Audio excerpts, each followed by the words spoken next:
We are at the chapter 13, which is the end of our story as it was until the end.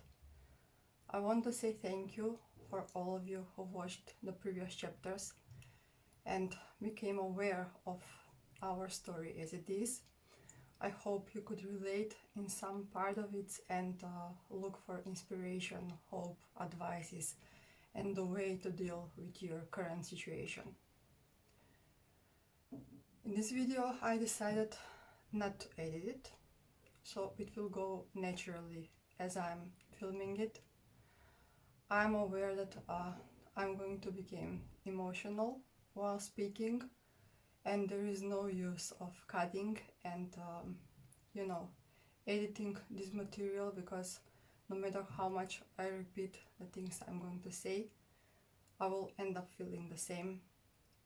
And I'm sure you understand, no matter how I understand and how much I accept and how strong I feel, I'm still a mother that lost a child.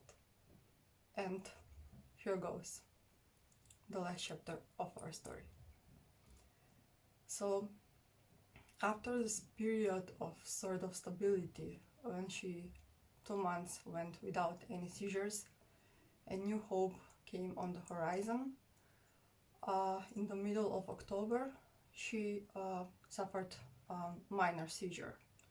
It wasn't a big one, but it still reminds us where we are, and we're not supposed to relax so fast in the feeling of stability that everything is all right. After 2 weeks was her 6th birthday, and coming closer to her birthday, we started to notice, by we, I think my husband and I. Rest of the family was around us. We were lucky to have our mothers in that moment in Germany with us, and our sisters and brothers. But when I say we, I'm thinking about my husband and I, while we were the most aware ones for Joanna's condition and where is this going. So coming closer her birthday, we've noticed how her energy changed. It became obvious that she is struggling to remain in her body, if you want. She needed oxygen support almost all the time, and that means that her lungs were in a worse and worse of shape. On one hand, we knew that, but on the other, we were hoping that she would get out of this as zillion times so far, as she proved that she can overcome every seizure and every crisis and continue to fight. And we were making sure that she knew, we were actually talking these things to her, that if she likes to stay, she's welcome to stay 20, 30, 40 years more. We won't take her to facility, we won't give up on her, we will do whatever we can to support her and take care of her health and keep her by her side and give her all the love in the world. But we also told her that if she chooses to leave, that we respect her decision, that she will be very much missed, but we understand that she suffered a lot and went through so much. Actually, every day we were saying her thank you for still being here with us, and thank you for this opportunity you gave to us to love you and support you and be your parents. And we told her that if she likes to leave, we are not going to be the ones that are going to shout out to her, no, Joanna, please don't go, please come back, and so on. Whatever she chooses to do, we are by her side, supporting her till the end. So we had a very nice birthday, actually 31st of October, As I've mentioned, in this whole COVID situation was a real miracle that we've managed to bring our both mothers to stay with us for a while, to see her and to just spend a nice family time together. And unlike all other birthdays when we would have many friends, relatives, a lot of children playing, making noises, this one was in a sign of the quarantine, so it was just us, just the relatives that are living in the same building. We've had a nice Moana cake, you know, to give the importance for all those beautiful moments we've had watching the cartoon Moana. And she was changed that day. She she knew it was her birthday. Other previous days she would sleep all day long, maybe 22 hours a day. She came to that point where she slept 22 hours. But that day she woke up in the middle of the day and the weather was beautiful with sun, and we took her outside. My husband and I went to our favorite park, which is near our building. We had such a nice walk. She was so calm. And she took a nap afterward, and then when the guests came in and we started to celebrate the birthday and singing happy birthday and playing Moana in the background on the TV, she woke up. And most of the days when she would be awake, it will be around 2 or 3 o'clock in the afternoon. But in the evening hours, there was no way for her to be up. She slept very deep, and not even noises could wake her up. But on her birthday, she was up most of the time, and we took beautiful pictures, had a nice time with our family. And that night, while cleaning up, because my husband and I both felt that this is going towards end, we said, you know what, next weekend we should decorate our Christmas tree and put it in the living room so she would feel the Christmas atmosphere, because we knew that she won't make it till Christmas. So next day was Sunday, and around 10 o'clock in the morning she had a seizure. This seizure didn't seem to be so fatal and the last one, because it was so not intensive as the previous ones. It lasted around 6 minutes, and she got calm very soon after we gave the first medication, and we weren't alert that from now on complications will begin. She slept after the seizure, and in the afternoon she seemed fine, stable, and she didn't even need so much oxygen support. She received, but the oxygen levels were really low that she was receiving. But in the evening, things started to complicate. We had a rough night, and on Monday she needed the maximum oxygen support. So if by now she needed 1 or 2 liters of oxygen during the day, she came to that point where she needed 5 liters, which is a maximum that could go out through that pump that was in our home to maintain her oxygen level in the blood. And this is the point where things are already serious. If she breathes more than 1 hour with that kind of a level of oxygen and is not getting better, that means that the lungs are slowly, practically shutting down.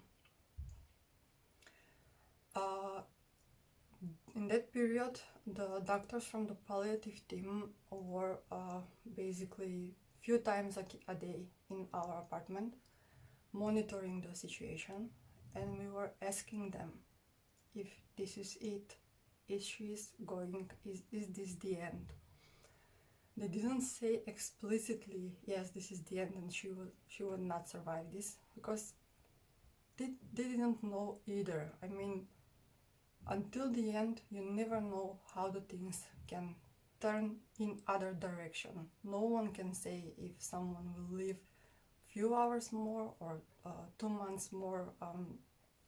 I'm talking in her situation. Maybe for other patients, it is possible one to predict the exact amount of time that is left over, but you can't really predict it.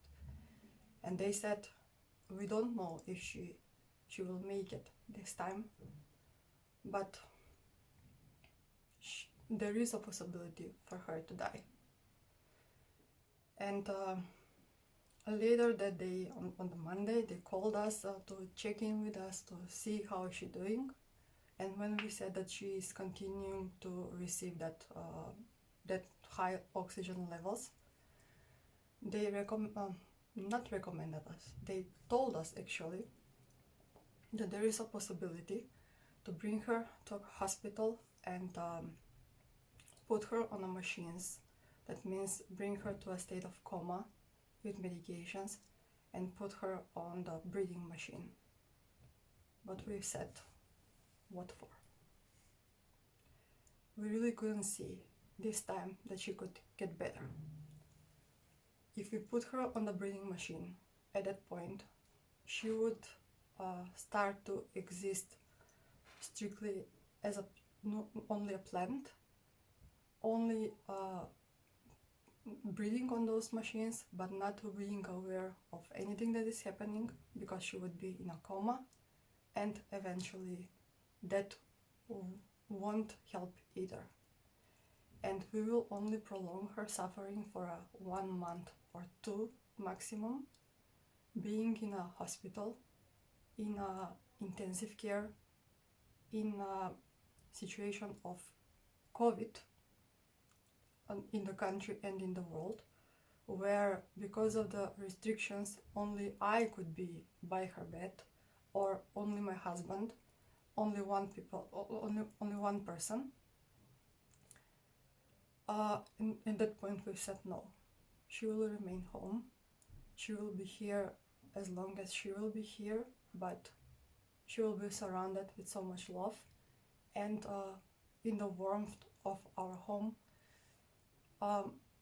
So we passed on that suggestion and she remained home, and I'm so glad we've made that decision, because we've managed to make the last 2 days as meaningful as possible, and all of us could say goodbye properly.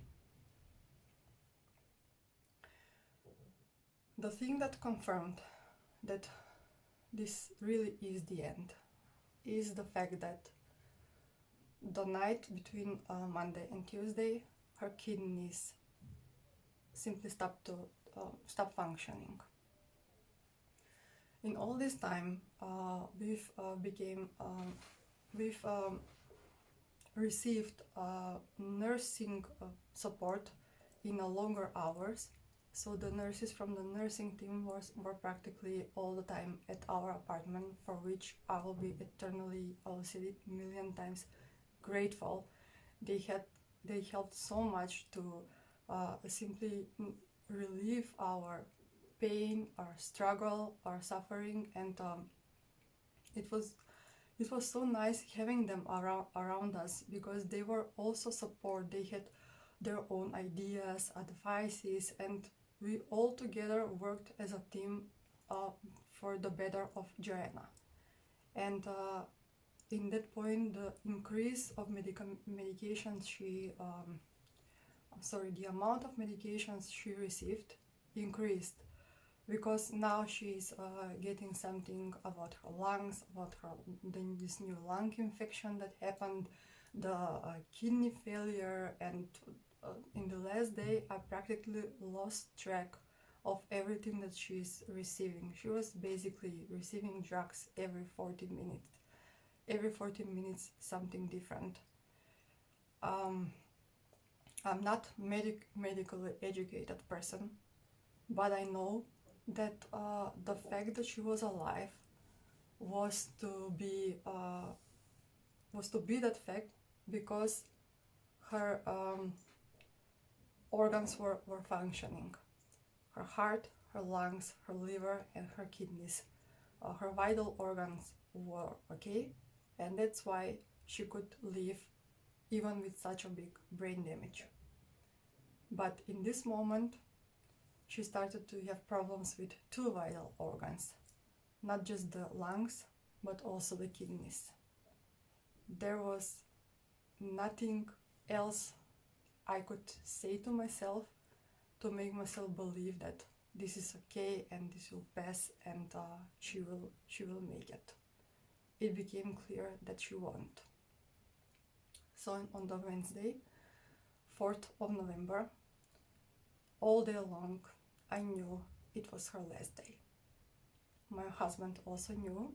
The other ones weren't aware of it. I mean, it's understandable. It was our child, and we knew her energy. We could feel the signs, simply said.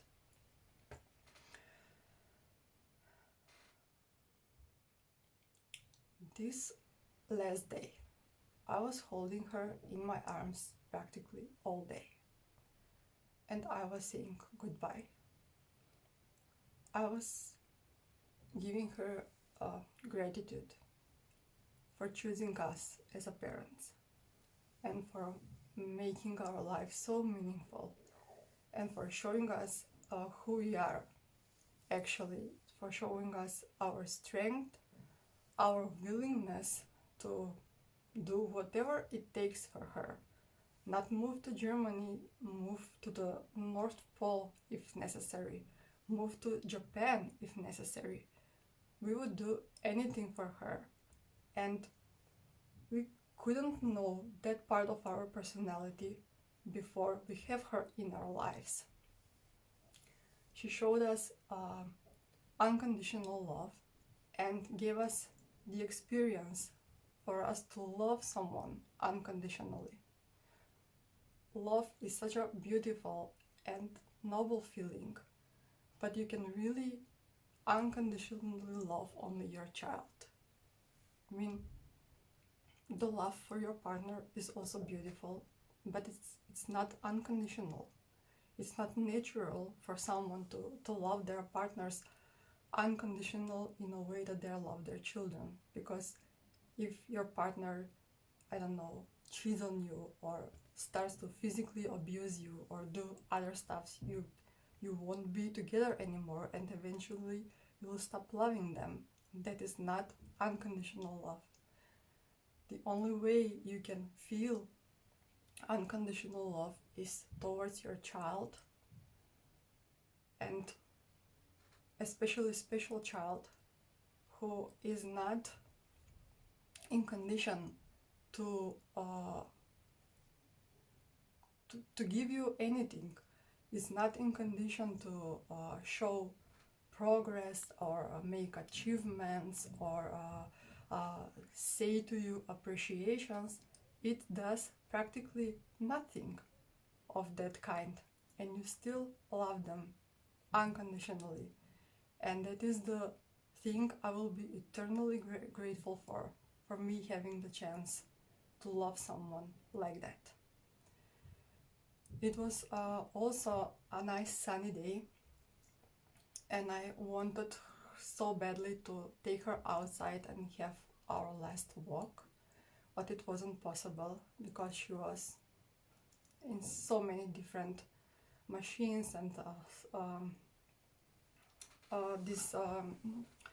all kind of pipes and things were in her. It wasn't possible for her to be in her wheelchair and go outside, but I could take her to our balcony.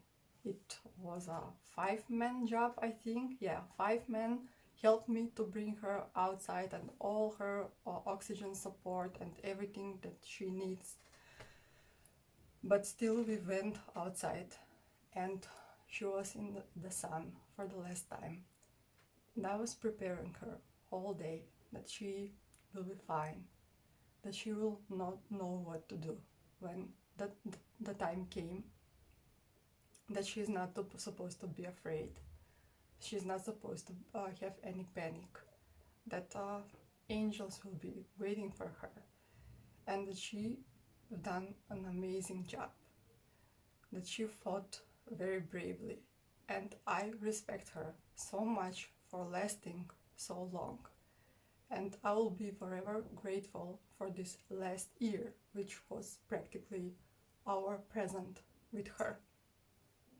And I know that she was calm, and I know that she felt all of our love that we were giving her that day.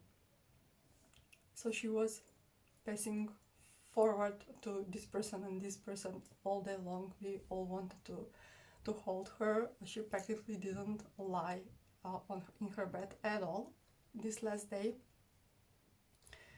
And at the evening, my legs started to hurt for holding her whole day long. So I gave her to my husband, and then he gave it her to my mother. And I went to grab a bite in the kitchen and take a little rest for 10 minutes. And around 9 o'clock, I came back to the living room, and I saw that her values that we were looking at the monitor weren't good. They're dropping a little bit. And I said, you know what, I'm taking her again. I want to hold her and sing her and call her. Maybe you guys are not holding her properly. She became in the last year much bigger, and she gained weight, so it wasn't easy for everyone to hold her. I knew her way, and I hold her, and when I took her, actually after 5 minutes she became to breathe a little slower, and then at one moment she just took a breath, release it, and that was it. She never made another breathing in again. And it happened while I was holding her, and my husband was by my side holding her legs and hands. When that happened, we really tried to keep it quiet, to keep it in peace, and to let her soul to go in peace. We knew it was the end, but we didn't want it to create panic and screaming and saying no and loudly crying. I don't know if you've read the books Destiny of Souls and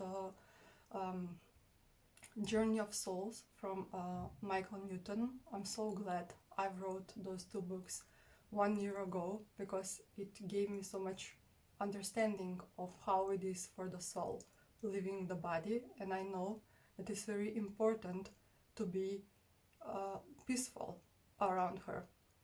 And we remained calm, and the nurse called the palliative team to let them know. Sorry, I have to make a little pause here. And that is how it happened. She went quietly and peacefully. And let me say right now, let me tell you one thing right now.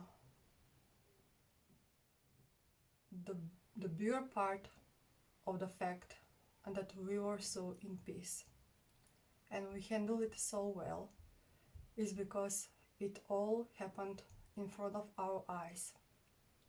In the last year, where she had a lot of opportunities,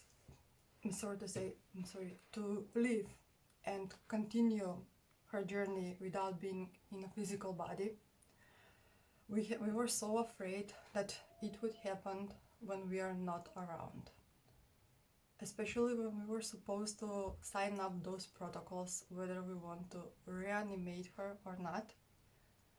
We were afraid that she will be suffocating, she will be struggling to catch some breath, and won't be able to do that. She will be in panic, in pain maybe.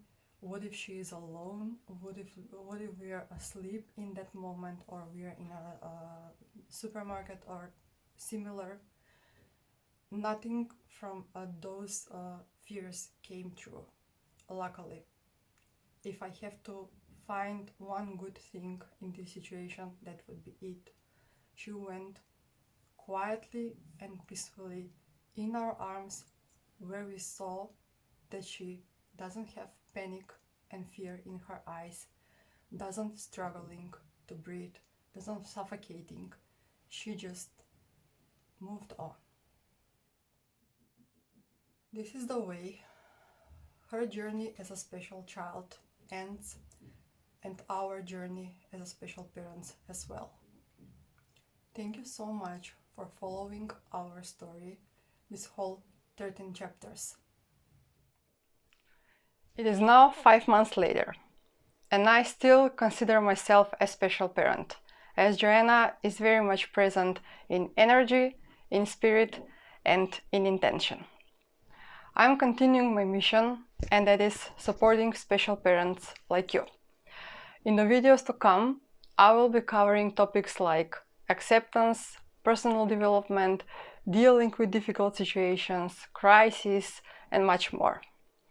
So subscribe to this channel, like this video, and feel free to leave any question in the comments about special parenting. Take care, and I'll see you very soon.